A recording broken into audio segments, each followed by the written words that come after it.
Hello friends,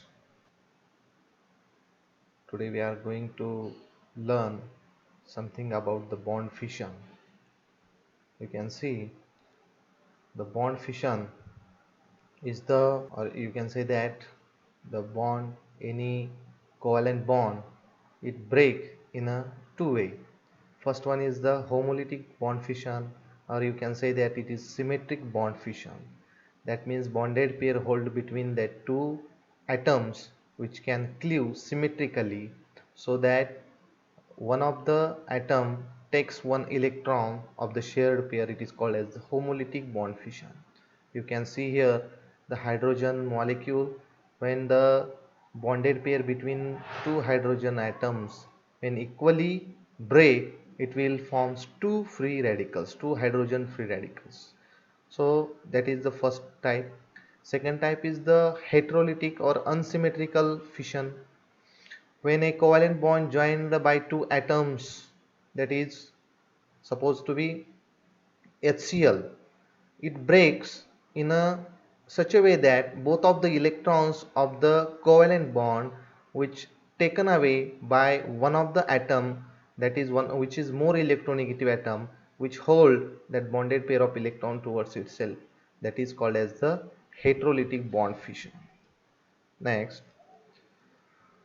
here in this image you can see that uh, homolytic and heterolytic bond fission, there are two dots, that means two electrons when equally share by two atoms, that will give two free radicals, that is the homolytic bond fission.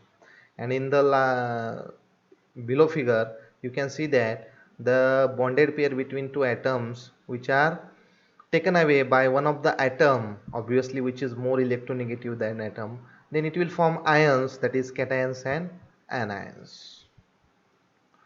Here in this figure you can say that you can see that homolytic bond fission, for example taken by chlorine molecule in presence of UV light at 5 to 3 Kelvin temperature, the two free radicals of chlorine will form, that is the symmetric bond fission. This is the example of symmetric bond fission. This is the heterolytic bond fission, or it is also called as the uneven breaking of bond fission or uneven cleavage of bond. Here there are two possibilities. First one is the, it will in both the cases it will form the cation and anion, that is ion formation takes place, but that depends upon the which molecule is more electronegative. In the first case you can see that the when B is more electronegative than A, definitely B will be stronger and it holds the, or it pulls the electron pair towards itself. That is, the B atom forms the anion and that will A forms the cation. In second case, if A is more electronegative than B, the A holds that bonded pair two electrons towards itself, so it will form anion and B will form the cation. So there will be two possibilities depending upon the nature of nature of uh, electronegative nature of the atoms. Okay. Here some few examples taken, that is methyl chloride. Obviously chlorine is more electronegative than the carbon atom of the methyl group, so it will holds the two bonded pair of electron, that is uneven breaking of bond. It will form the chlorine anion and the methyl cation.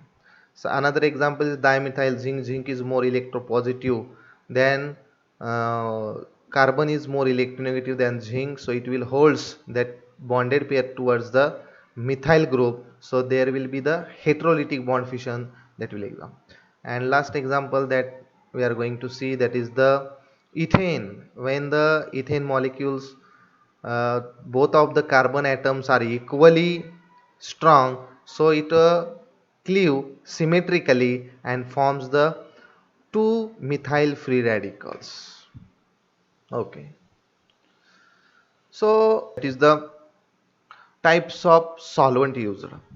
Basically the solvent which is used that will help to dissociate that bond, if the more polar solvent is used, more will be the chances of heterolytic cleavage, because in the heterolytic cleavage or uneven breaking of bond, that will forms the ions. So that polar solvent having the two poles, so it will definitely more chances of the heterolytic cleavage.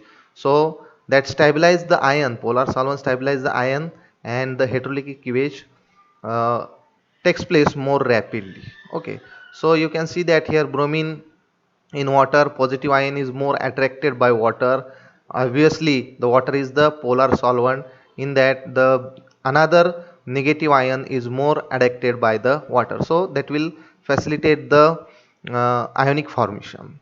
So this is the heterolytic bond cleavage. Let us see the homolytic cleavage, that is more likely to be more polar solvent heterolytic bond cleavage, and the homolytic bond cleavage is more likely in the gaseous state, in that is in the non-polar solvent. Most of the uh, homolytic cleavage takes place in presence of the gaseous state.